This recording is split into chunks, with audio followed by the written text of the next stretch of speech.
I took some things from all of those guys. When you look back at the hard coaching, I always tell people, like, hate me now, thank me later. Hate me now, but you're going to thank me later. When you look at the lesson from, Coach Woods, it was about, how you do anything is how you do everything. From Coach Blossom, it was great coaches force you to do what you need to do and not allow you to do what you want to do. And then Coach Byrd, it was no detail, no nuance is left unturned. You got to be thoroughly prepared so you have solutions for every problem. But if you blend all that up, it's like, man, you got a pretty good experience to go out there and give to others.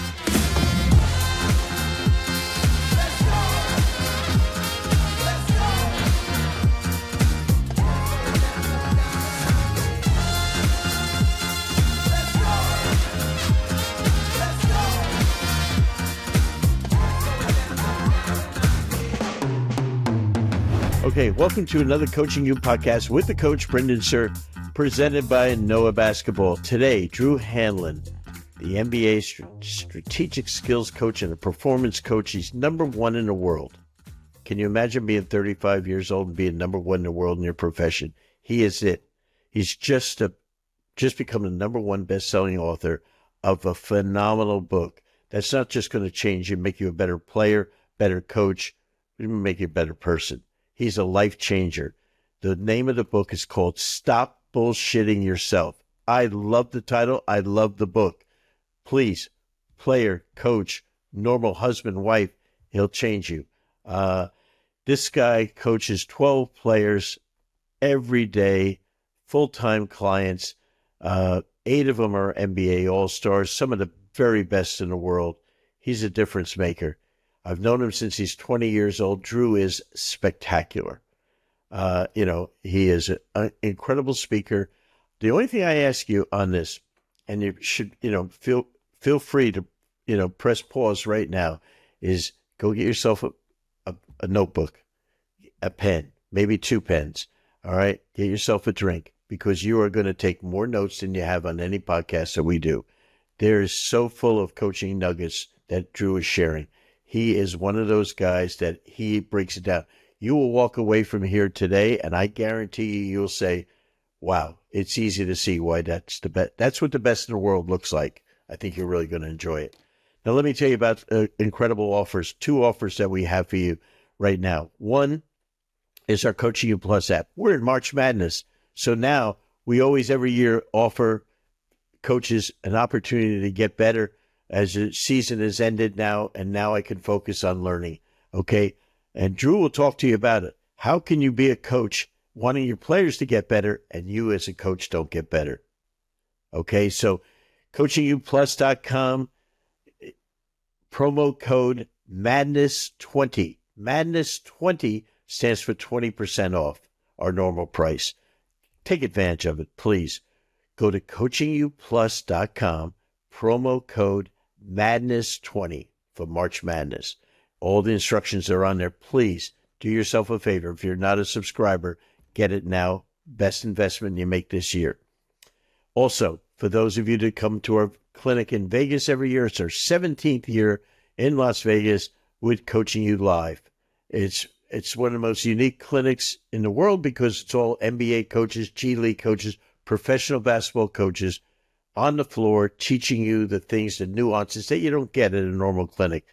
The great thing about NBA coaches, they share. They tell you exactly what they do. They don't go there and think that they have, SpaceX secrets and they're not going to share them. No, we share everything. And these are the coaches that are going to do it. So please go to coachingyoulive.com/2025. coachingyoulive.com/2025, July 12th and 13th, Saturday and Sunday in Las Vegas. If you haven't been before, it's a game changer. The number of people that come back, it's incredible. So we're really proud of it. Wanted to make sure. So after this timeout, we'll come back with maybe the best learning event of the year for you. Drew Hanlen, our incredible guest today. Noah Basketball is our new presenting sponsor of our Coaching You podcast. Noah Basketball is a shot tracking and data company that has helped change how coaches and players perfect the game's most important skill, shooting. Noah is a data service provider that uses machine learning and the latest computer vision technology to provide real-time data and feedback to improve shooting accuracy and consistency for professional and amateur basketball players. Noah has now analyzed over 570 million shots from countless high school, hundreds of college teams, and 28 NBA franchises. The technology is simply amazing. Once the system has been installed, players will be able to get immediate feedback on their shooting arc, left and right positioning, depth, makes or misses, and makes the data available to players and coaches on your mobile device. For more information about how Noah can help your team, visit noahbasketball.com. Coaches, are you looking to take your game preparation to the next level? Then Fast Model Sports is the perfect coaching software for you. With FastDraw, build an organized library of plays and drills and create professional playbooks to share with your players and staff. You can also download over 9,500 free plays and drills from our Playbank directly to your FastDraw account.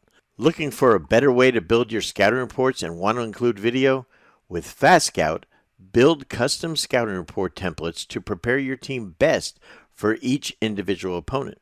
Plus, did you know with the latest updates from Fast Model Sports, you can now include video with your FastScout reports and share with your coaches and staff all within the FastScout mobile app. The combination of FastDraw and FastScout is by far the best way for you and your coaches to create winning game strategies and effectively communicate them to your team. Over 10,000 high school and youth coaches trust Fast Model Sports products to help their teams reach their goals. To order, go to fastmodelsports.com. Use code COACHINGU15 to get 15% off any FastDraw or FastScout products. Remember, go to fastmodelsports.com. Use code COACHINGU15 to get 15% off any FastDraw and FastScout products. Hey, welcome to another Coaching You podcast with the coach Brendan Suhr and presented by Noah Basketball. Today, my dear friend Drew Hanlen, the #1 strategic skills NBA trainer in the world and coach. My friend, how are you? Doing great. How are you? I'm doing fabulous. As we're winding down, you got 20 games to go with your clients before playoffs, and that's where they make their money. Last year, one of your guys, Jayson Tatum, who I'm a huge fan of, you were there when he won the world championship, and there's no better thrill than I saw you just loved it being with him. That's some experience for him and you.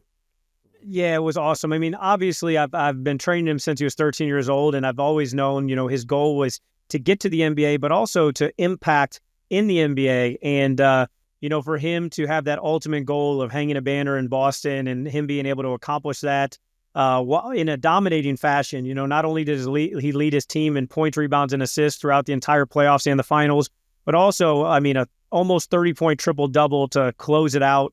It was just one of those things where, being able to be by his side and help him grow throughout the years, and knowing all the sacrifices and all the hard work that he put in to get that, it was awesome to be able to, share a hug and a bunch of good talks and memory flashbacks, afterwards in the locker room, just to celebrate that key moment in his career. So I'm probably the only person that's ever interviewed you that actually coached against you when you played at Belmont, probably when I was at UCF.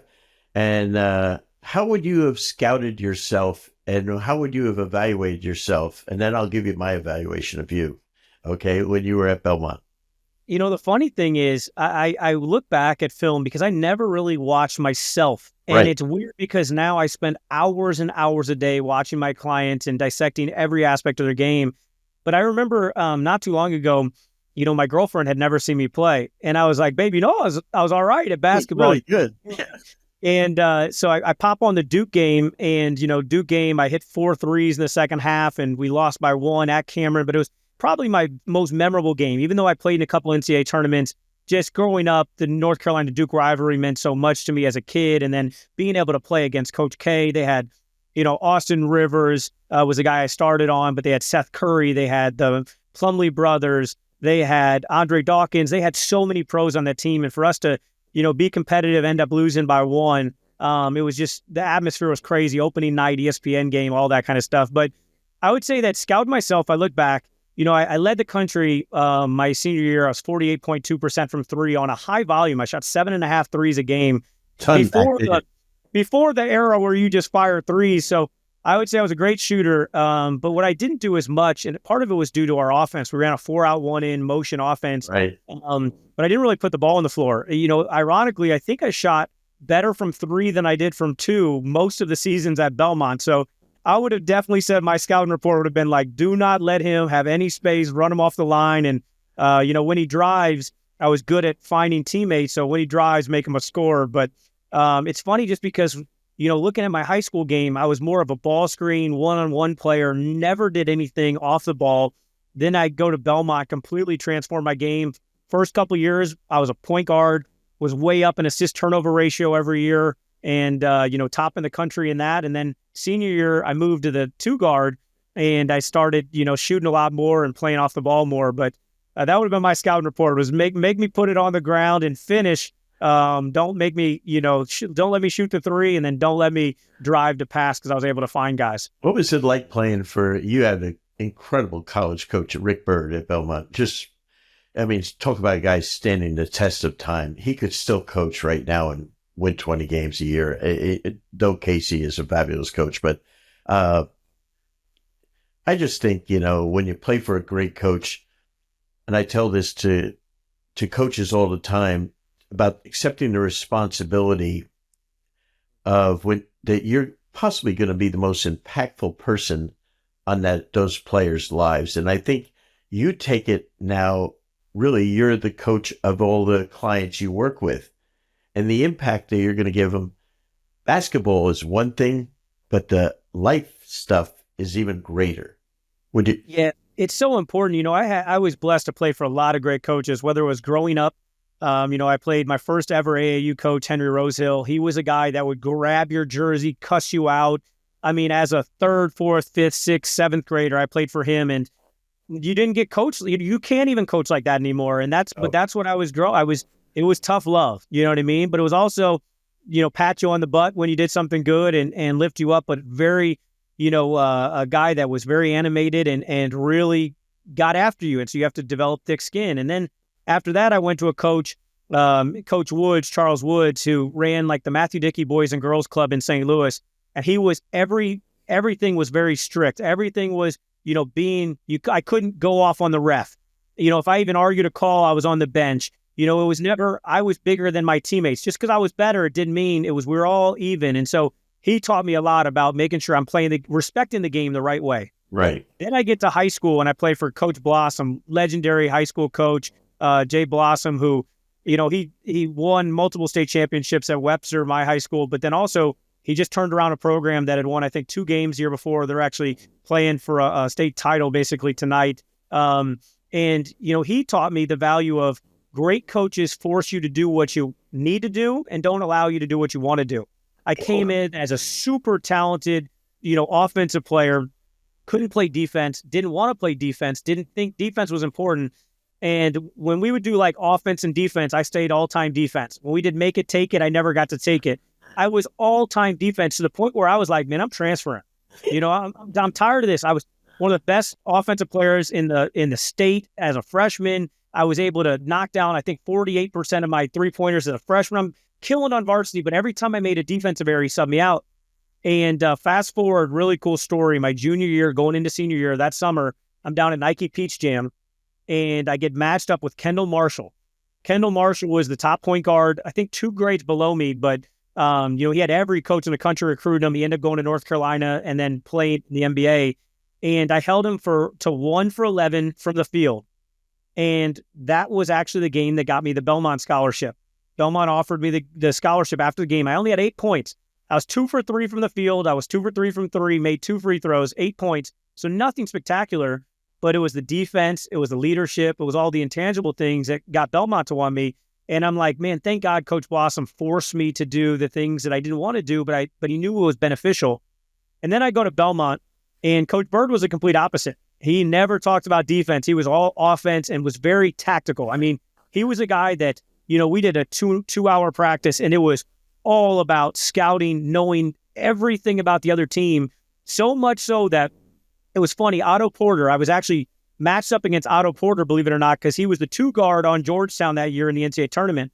And there was one time where I'm guarding Otto, and even though he's, 9 inches taller than me, right, literally, he had froze on one of their play calls, and I was like, yo, you're supposed to cut through the corner. And so when he was on the Wizards with Brad Beal, I'll never forget, I'm up there working out with Brad, and Otto comes over and goes, Brad, I got the funniest story.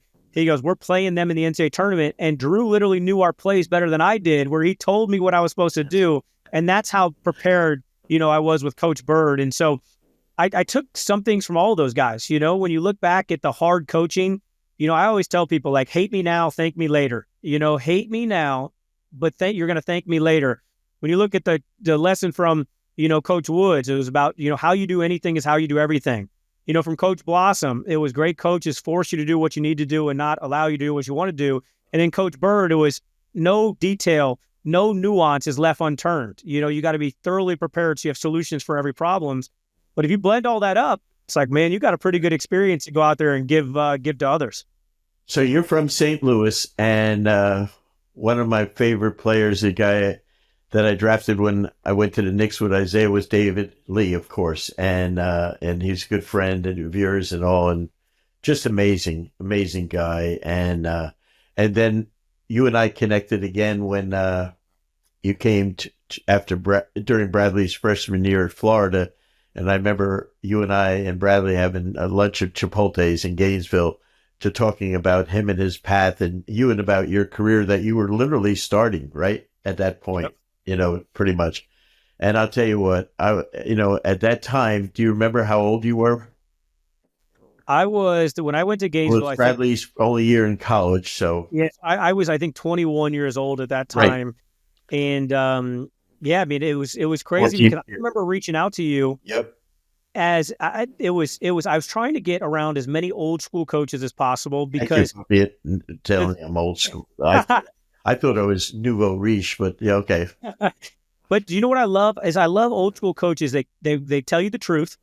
They keep it real with you. And the other thing is they're willing to give back. Yeah. A lot of new age coaches, for whatever reason, they think that they have these secrets that they got to hold on to. And I never liked that. I was always one of those people that loved sharing and loved helping and loved growing together. And I thought that everybody could learn from anybody. There's some times where I'll steal great things from a 6th grade coach that has to simplify something, a concept for their player. And I'll say, wow, that's great. I can, change it a little bit and make it more, applicable to some of the guys I work with, but that's awesome. There's other times where, I'll talk with some of the best coaches that have ever coached a game, some of these NBA coaches, and I'll steal stuff from them as well. But I really love one thing that I learned from Tate's Lock was never turn down a basketball opportunity. And, when I was coming down to Gainesville, I was obviously preparing Brad for the NBA draft, but that was an opportunity to get to know Billy Donovan, to get to know yourself, to get to know, other coaches in the area that had so much experience. And so I knew as a young coach, the one thing that I lacked was experience. And so the only way to not experience it, but to learn from it is to tap into other people's brains. And so you were nice enough to give me time a day and also help Brad with, entering the NBA and some of the things that he should be looking for as a rookie and a rising star. And so, I always appreciate all those conversations. And that's one of the reasons why, I love always talking with you, is just because you're such an open book and always trying to help the next generation of coaches get better. So one of the things that I've, over time, 50 years of doing this, coaching, as you just laid out, and that's what you are. You're a world-class coach. I think it comes down now to really, if you really want to be good with the guys that you're working on, high-level, outstanding players that have a choice of whether they want to listen to you, whether they're on your team as an NBA coach or whether they hire you, they have an opportunity to say, I want to learn or I don't. And so my thing is you have to have 3 C's. You have to be competent. So if you're not competent, why should I even listen to you? You have to have credibility. If you have credibility, it takes you so far. You have that. And then the biggest one is the people part, to be able to connect with them. You could be competent you can have credibility, but if you can't connect to the player and they see so many coaches, don't make it now in the college and pro, not because of X's and O's, but because of the people aspect of it. No, I think that's so important. You and I mean, we share that same exact belief. I always say you have to connect before you convince. Most coaches, they have this new knowledge. They go to a clinic and they learn something, or they watch DVDs, or they study the game, and they're just constantly trying to convince their players what they need to do instead of connecting with them. I'll give you a great example, a real world example that I think will help coaches listening. For me, my freshman year in high school, I didn't want to play defense because I didn't care. And so my coach was trying to say like, hey, this is going to help the team. But I was like, how is it going to help me? Well, then when he said, hey, Drew, do you want to play college basketball? And I said, yeah, I'd love to play college basketball. He said, do you realize as a 5'11" average athlete, you're going to have to play defense. If you're a liability on defense, you're not going to get the scholarships you want. Instantly, he connected with the one thing that mattered most to me getting college scholarships. Right. And when he helped me understand how me playing benefited not only me, but also the team, now I bought in. Before, I just thought, coach just wants me to do this because he thinks it's best for the team, but he's not looking out for me. And so I think that's something that's so important. There's so many times where, for me, I am an a-hole. Like, I am the rudest, meanest, toughest person in all of my clients' lives. It's funny, the other day, Tyrese Haliburton was on a podcast, and he said, the most annoying people in my life are my girlfriend and my trainer.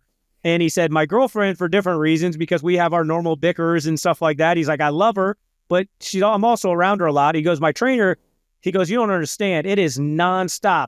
It is pushing me to the edge. Right before I break, then he pulls back, and then he pushes me to the edge, and then pulls back. And it's because our job as coaches is to take players where they can't take themselves. And I think that that's what a lot of people don't understand is great coaches can make a 5 a 7 and make a 7 a 9 and make a 9 a 10. And, Brad Beal and I always laugh because every time I get a new player, I always say, watch, they're going to go up another level. And this year, Trey Murphy was one of the only new clients I took on. And Trey's had a big jump in his game. And last year, Tyrese Maxey won Most Improved Player the first year that we worked. And year before, Tyrese, Haliburton, it was, he was. So every year I add like one guy and I go, watch what happens. And people don't understand it. They think like, oh, you're just out there rebounding for guys. I go, no.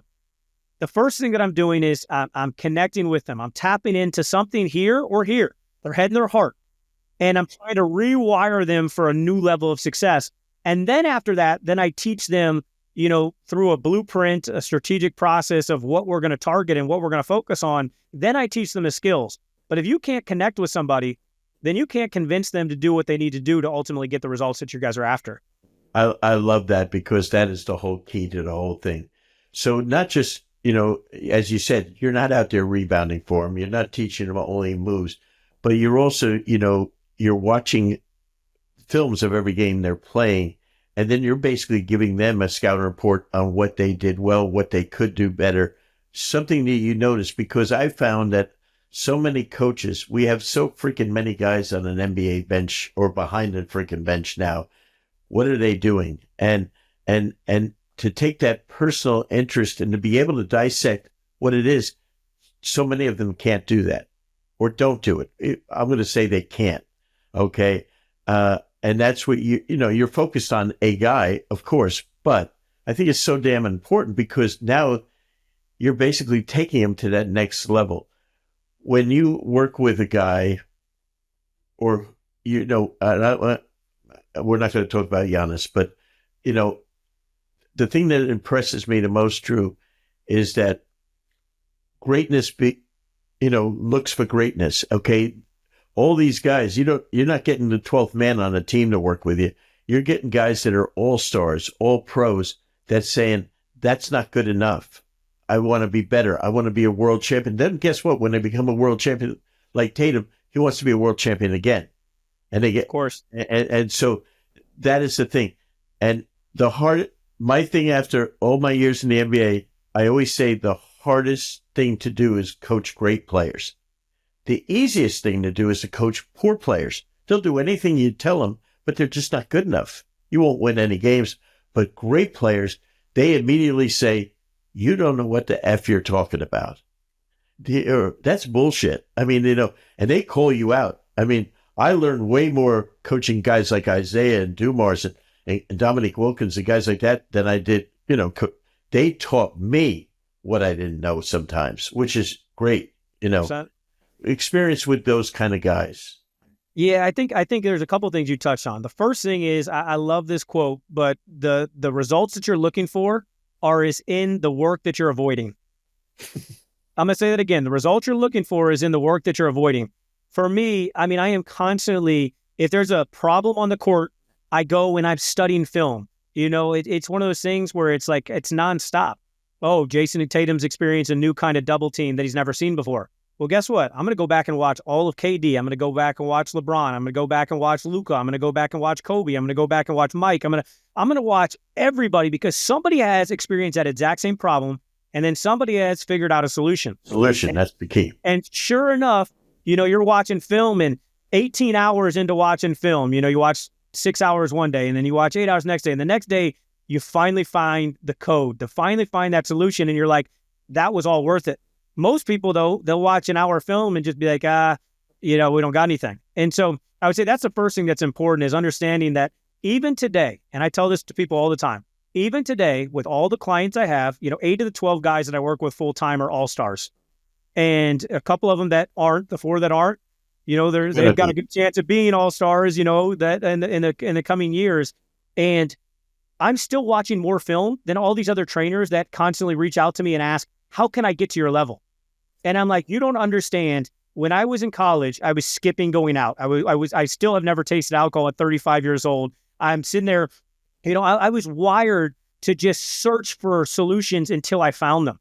And if I didn't find them, I would come up with strategic solutions. And then it's a trial and error process. You got to try a lot to figure out what works and what doesn't, do more of what works and do less of what doesn't. So the first thing I would say is making sure that coaches understand, as much as they preach that their players should try to improve and work hard every day, coaches should be doing the exact same thing. I always challenge coaches at coaches clinics, and I'll say, how much time do you spend on your craft every day? And I hate when high school coaches go, well, we only get a stipend of $2,000 or $4,000. Then you shouldn't have that job, in my opinion, because if I take on a role, it doesn't matter what I'm getting paid. It doesn't matter what, if I start working with a kid on a playground that I just see shooting with the wrong way, I give them the same attention that I give an NBA MVP. How about that? I really do. And I don't think many people have that, that focus. And so the last thing I would say on that point is, then I'm going to say some names, and this is going to be really good for the trainers and coaches out there. Matt Baker. No one's ever heard of Matt Baker, because right now he actually sells a specialized cup to put chewing tobacco in. That was my first ever client. I helped Matt Baker get better results, and then I started training his teammates, and then I started doing a camp, and one of those players in the camp was Brad Beal. And me helping Brad go from 8 points a game as a freshman to 25 points a game as a sophomore, that was my big break. If I never trained Matt Baker and poured into Matt Baker, I don't get Brad Beal. If I don't pour into Brad Beal, I don't get David Lee and Jayson Tatum and all the other players around St. Louis. Another name, Steve Changgang. Everyone goes, who is Steve Changgang? Well, guess what? Steve now is a Celtics assistant coach, but back in the day, he was at Vanderbilt. He wasn't playing. I was at Belmont, right there in Nashville. Down the street. He said, can you work with me? I've heard good things about you. I've seen some of your videos. I started working with him. That led me to John Jenkins and Festus Ezeli. I helped both of those guys in the pre-draft process move from second rounders to first rounders. And Bill Duffy said, I want you to start running my pre-draft. Guess who I got in him? Started getting R.J. Barrett, Andrew Wiggins, Zach LaVine. And guess what? Andrew Wiggins, because I did a good job with him, led me to Joel Embiid. So if I don't work with Matt Baker and pour into Matt Baker, a kid that no one knows, I don't get Brad Beal, Jayson Tatum, David Lee. If I'm not working with those guys, I don't get Steve Changgang. And if I don't work with Steve, I don't get John Jenkins and Festus Ezeli, who led me to all the guys you know. And so I think too many people, they're like, man, I want to work with NBA players, instead of how do I develop every player? Yep. And eventually, if I help enough people get results, then I'm going to get to where I want to get to. But I don't think people see the value in the dirt. And that's where you really make your mark, is by helping every single player that you work with. That's incredible. That is so well put. At Belmont, which people that don't know, the great Belmont University in Nashville, and it's a great academic school. You studied there, which I was fascinated when you were 20 years old, reading this when we were playing against you. You studied entrepreneurship, but to the point where you were actually had a little training business as a college player, which the NCAA put your ass almost on probation, right? They actually suspended me multiple times. The scariest time was I went back to St. Louis and I did a charity fundraiser event for an orphanage in Haiti that my family runs. I remember. So, my little sister is from Melissa's Hope Orphanage in Haiti, and my grandma poured her heart and soul into it and funded for it and ran it. And so I was helping my grandma, and I ran this rap concert charity and a charity basketball clinic. And I did this whole weekend of events to raise money. And I was on the radio promoting it. And at the time, that was me using my name, image, and likeness, NIL, to promote an event or service. And even though 100% of the money was going to a orphanage in a third world country that, literally only houses severely disabled kids, they ruled me ineligible. And so I had to write a letter. It was the day before that we went over to Italy for our, overseas trip. And the day before, they finally, ruled me back eligible because I had to, prove to them that I didn't touch any money or anything like that. But it was hard. I got so many violations for flying in David Lee's private jet or getting NBA tickets. All those things were illegal at the time. And so even though I was doing those things for work, they're like, Drew, you can't be on private jets. You can't accept free shoes. You can't accept free tickets. You can't. And, so it was definitely a different world back when I was in college. But fortunately, Heather Copeland, she was my compliance director. She saved me so many times, and I was able to never miss a game and always be there for my team. You think about it, it'd be like all of a sudden we're not going to let a student at a university get tutored to get better in a subject. But if you're an athlete, you can't have a tutor in your sport that you're even paying for as a kid. It was fun though. I think back to my college days and even my high school days. Like my junior year in high school, I wrote my first basketball drill book, self-published it at Kinko's, FedEx, and was driving around everywhere selling books out of the back of my trunk, literally out of my backpack in my trunk. I remember, Snow Valley had 750 kids, and Don Showalter used to have me up there, and there were 750 kids that loved basketball. And I remember driving up. He'd pay me like $300 a week. Iowa, right? $300 a week. I was driving, a couple hours. I was sleeping in a bunk bed on campus in a dorm room. But I was like, that's a chance to show people what I can do. And there were times where I was driving. I did a ton of nights where there was one time I drove from St. Louis to South Dakota, like a 13-hour drive, did the camp, 6-hour camp, then drove back. I remember getting to about Kansas City, and I was like, man, I'm at the point of exhaustion where it's not safe to drive. And I remember 4 hours, baby. You got 4 more hours. Splashing water on my face. I was like, I'm not about to spend $200 on a hotel when I just only made, $1,500 or whatever it was for the camp. So, I mean, those moments though, TJ Saint, who now is the head coach of the Pelicans G League team, he was one of my college roommates. And, we used to have our whole wallpaper was whiteboard wallpaper. And so we could draw up plays, X's and O's. I remember having, girls over and they'd be like, you guys are losers. What are you doing? But, now I'm training some of the best basketball players in the world. TJ's a head coach at the G League and has a really good chance of moving up soon. And my other college roommate, Adam Barnes, is the GM of the G League team. And then last college roommate I had, Corey Schmidt, he's a head coach of a college. And so I'm going, that's all I did was basketball all the time. And so I hope people realize that it's not like you don't just get lucky. You put yourself in as many positions as possible. You don't turn down basketball experiences. And if you surround yourself with enough people and study and spend enough time learning and acquiring knowledge, then eventually when you get those opportunities, you'll be able to crush them. And so then you move up. So a couple of months ago when we talked, you said, hey, Brendan, I'm releasing this book soon. I said, what's going to be the name of it? And I'm like thinking of all these motivational terms and basketball terms. And you said, tell me the name of it. Stop bullshitting yourself. And you know what the crazy thing is? Effing title of all time.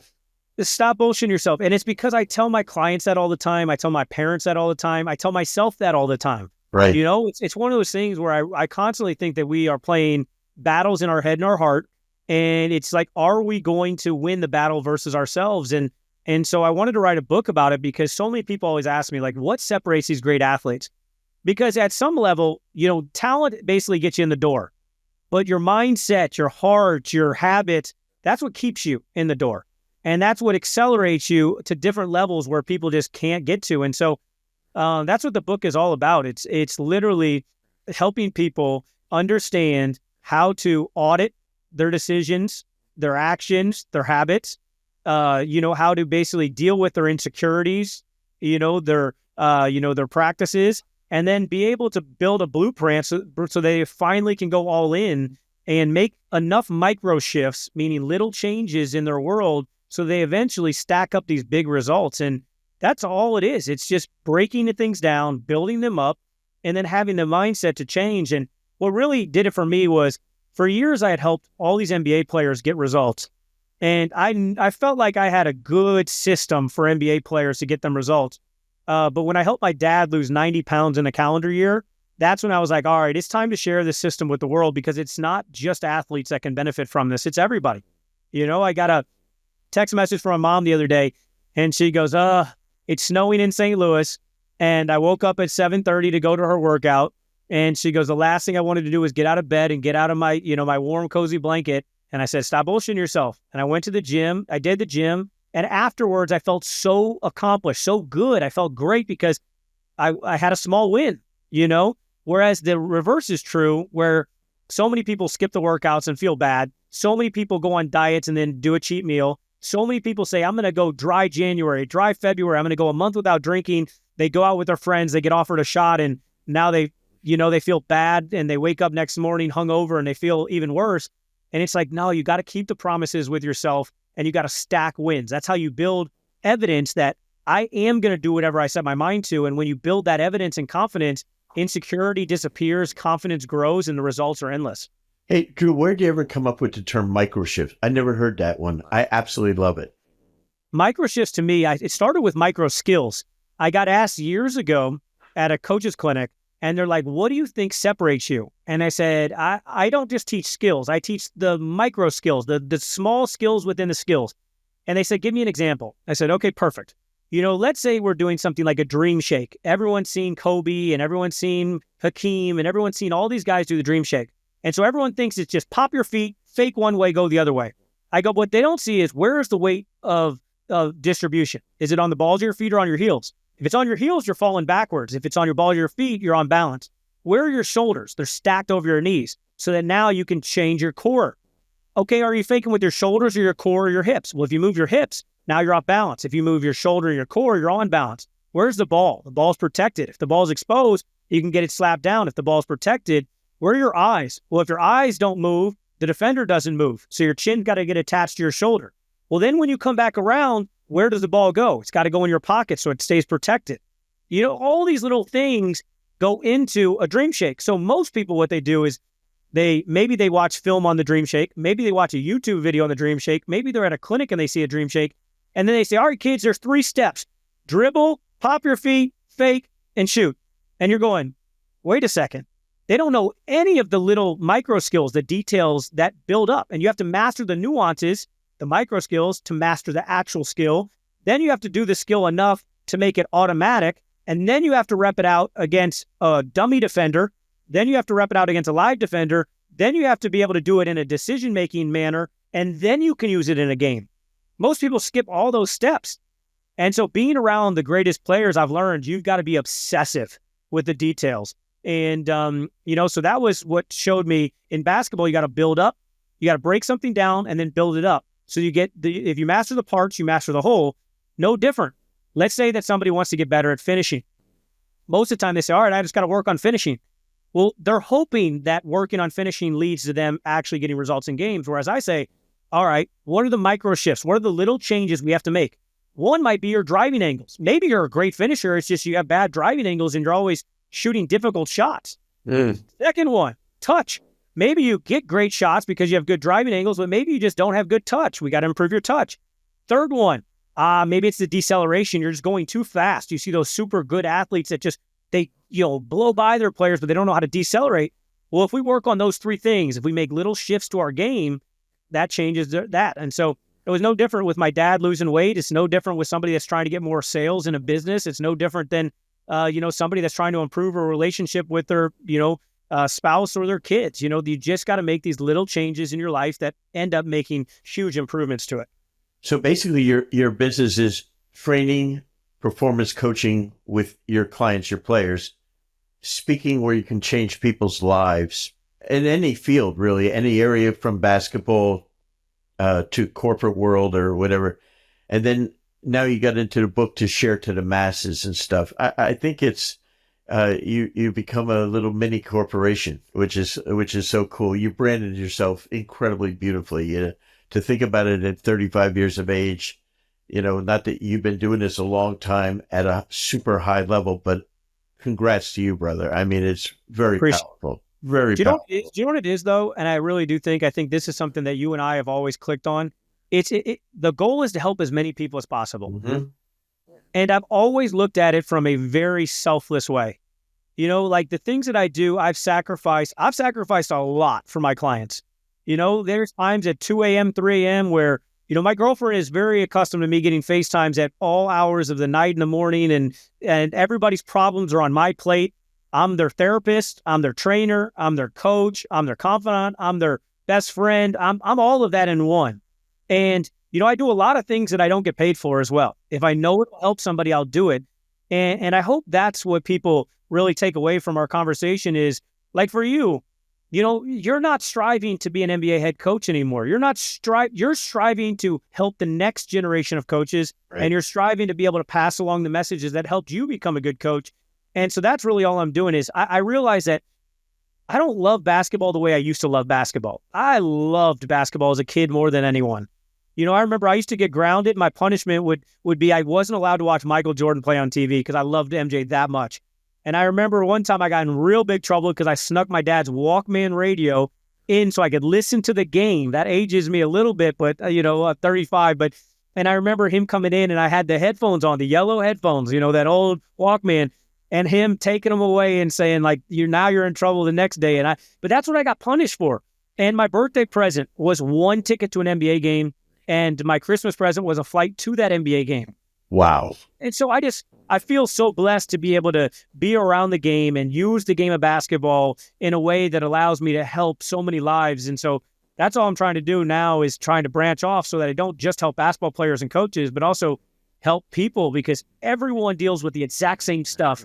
It's just, helping them win in whatever their win category is. And you're going to find out the longer you're doing things like this, you're going to keep evolving, keep growing, keep getting better. But one of the things that has happened to us at Coaching You with Zach and I over the years now is that we've now got into this thing on a global basis where, and I think you're there, is that the game needs help.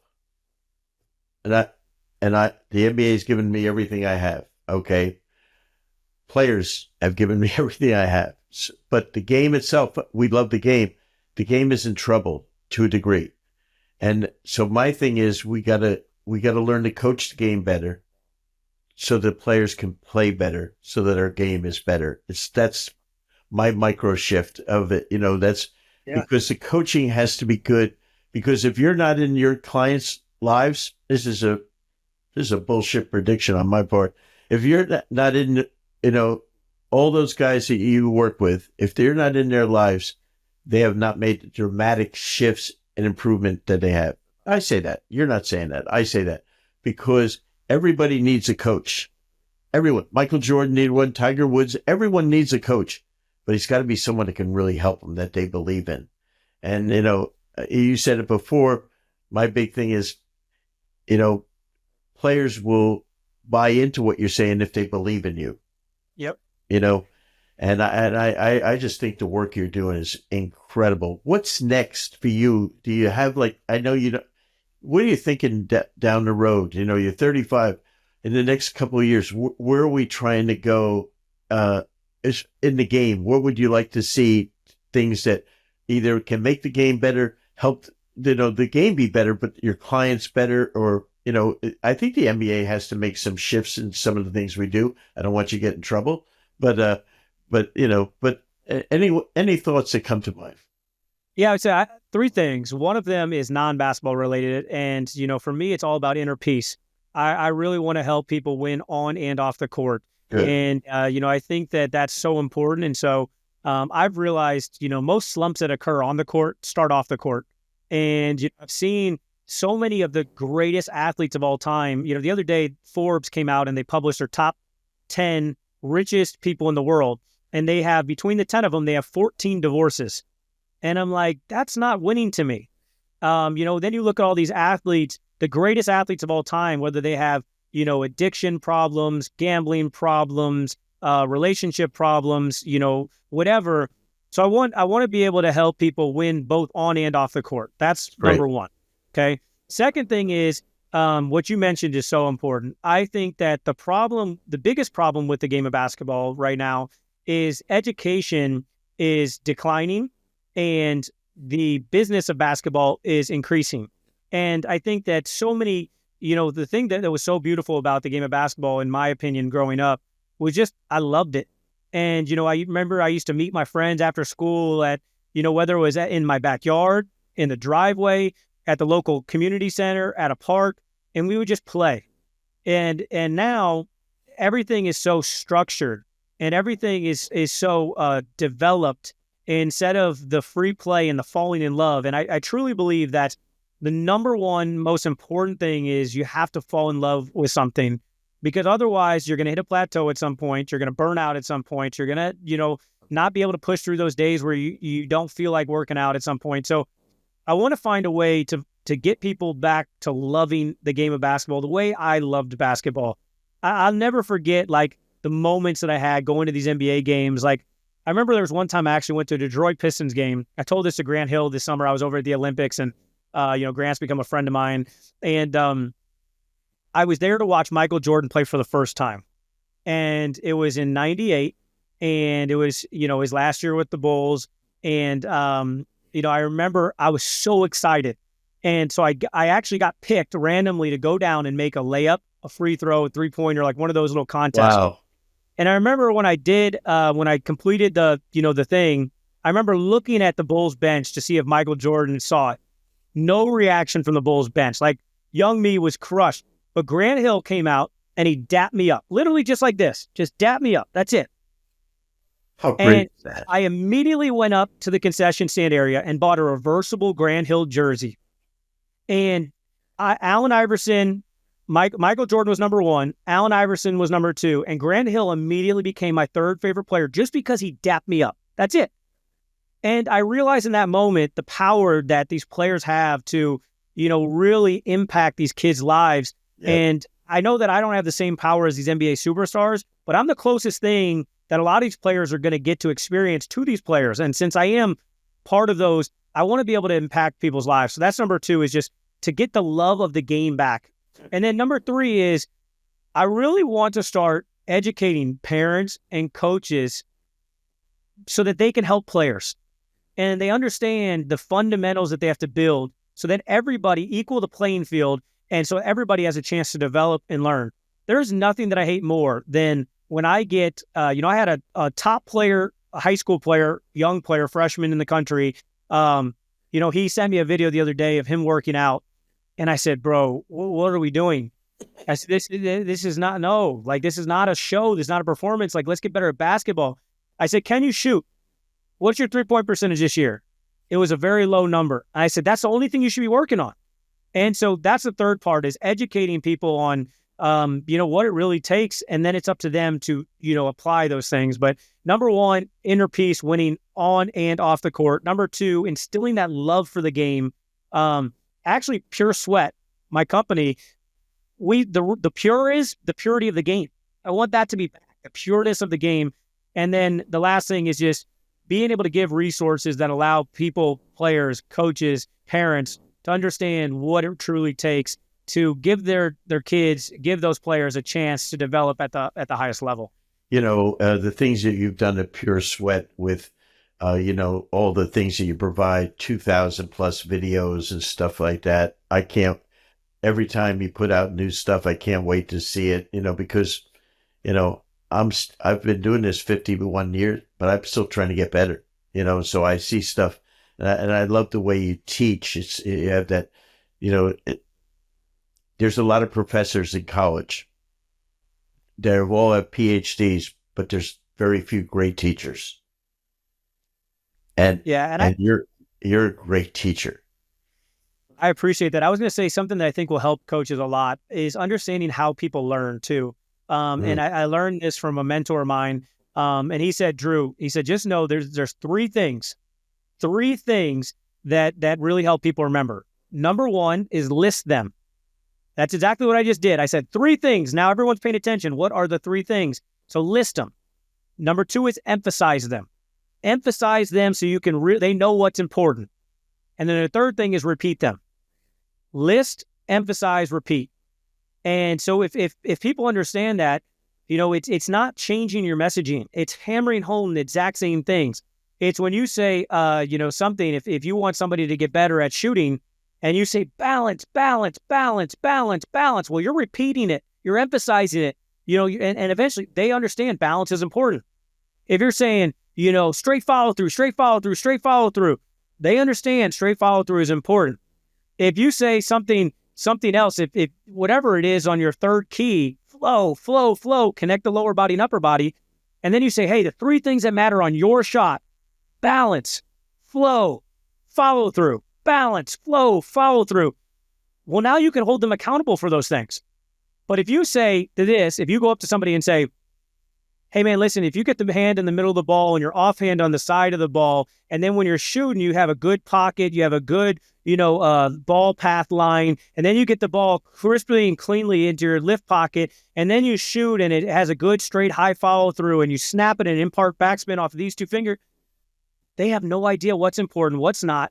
They leave and they go, I'm not a better player. But if you say base, flow, follow through, those things hit and hammered home. So coaches, I know that you're eager sometimes to show everything and tell everything you know, but the greatness in coaching is simplifying complex things into simple things. I always call it simplexity. Make the complex really simple. Well, and if you want to make it even better, dumbify it, simplify it for dummies. And if you can do that, that's what the art of great teaching is. It is taking these concepts that are super hard and super detailed and making them as simple as possible so that players understand them and can apply them. That's fabulous, man. That is fabulous. Drew, where can people Stop Bullshitting Yourself? It's one of the best books I've read. I always recommend a coaching book, usually to coaches. This is a book for coaches, for players, for corporate people. No matter what the hell, if you're alive and you're breathing today, buy the damn book, okay? But where can they get it? I know it's everywhere, but where's best? Yeah, it is everywhere. It is on Amazon. It's in Barnes & Nobles. It's at your local bookstores. So cool. Actually, one of the cool moments, I was leaving Indianapolis Airport the other day, and I saw a bookstore, and I was like, there's no way they're going to have it in there. And I walked by, and I saw it. I was like, let's go. It was the first time I had seen it in the wild. And but, my favorite part of the book release, to be honest with you, I thought it was going to be when it was named a bestseller. That was like my goal because I'm competitive. And when I found out I was a bestseller, I remember I was like, let's go. But it didn't really matter to me. But it's been getting the DMs. It's been getting the phone calls, the text messages, the emails from people that are like, hey, I'm on day 3 of Stop Bullshitting Yourself. Like, I am actually applying this to business, to life, to basketball, to whatever. I love that. You know what I mean? That to me, I love that. I had a kid the other day, my favorite. It was one of my neighbors down the street of where I grew up. And his mom had sent him a picture. He had shaved his head and said, Mom, I'm going all in. I'm being serious. I said, I never said shave your head in the book, but he started waking up before school and started working out just like I did. I used to wake up at 4:59 and work out. And I was just like, to me, it's worth the whole book. You know, the fact that it helped my dad lose 90 pounds, it helped my mom start taking her health more serious. It's helping the kids in the neighborhood work out before school and hopefully get the college scholarships that they dream of, just like I dreamed of. It's worth everything. So yeah, if people are fans of self-improvement, coaching, it gives you the blueprint that I use in coaching and in life and to help you in your relationships and everything. So definitely go check out Stop Bullshitting Yourself. It's definitely a read. And I know in the summer, we were together in Vegas last summer, but your program out in LA, I think we're going back to LA this summer for your program. You have one of the best coaching programs for people that aspire to be a great player development, strategic skills coach. When is that, and how can they get in touch? Yeah, so we obviously we did so many good things with you guys last year. It's so cool. I mean, that's our goal, is to help as many players, scouts, trainers, everybody. This year, what I wanted to do is I wanted to go kind of my original mode, and so I'm going to have the event coincide with my NBA workouts, and so we're going to do something in either later July or early August. Okay. And people are going to get the on-court experience where I'm teaching them and educating them and going through the process of breaking down film, but they're also going to get to watch NBA workouts, interact with NBA players so that they can hear firsthand, what some of the greatest basketball players in the world actually think of when they're going through workouts, which I think will be super impactful. So, Summer League was always awesome. We love that event. I just wanted to add a little bit of an extra punch to it by adding those NBA workouts. I think it's super home run, man. I think it's off the charts. Drew, man, I appreciate you taking time out of your busy schedule during the season now, but I'm so thrilled for you, man. It's just another step for you in your career, but this book is going to impact so many people, just like you impact people every single day. So congrats, my brother, and so proud of you. Appreciate that, and thanks for being along for the whole ride. You know what I mean? I remember you actually took one of the first pictures. It's funny. I worked out Brad Beal as a high schooler from his freshman year all the way to his senior year. We never took a picture together because we're always friends. Like we had a couple pictures of like us at birthday parties, but never on the court. And even though you might not remember this, you actually took the first picture of Brad and I working out. I didn't know it was the first. That's amazing. First picture, because when you're best friends, you don't take pictures with each other. Guys don't pose and stuff like that. And so that's how long we've been. That was 2012, and so here we are, 13 years later, doing politics. Every time I watch him play, I'm like, I just remember us at Chipotle having a freaking burrito. Son of a bitch didn't pay. Yeah, I think you and I had to pay. I probably paid for both. He was broke back then. Now he's got $500 million to his name, so I think that was before Florida paid. Now they're paying. Hey, man, good luck to you, and thanks again for taking time and helping us. Appreciate it. Appreciate you.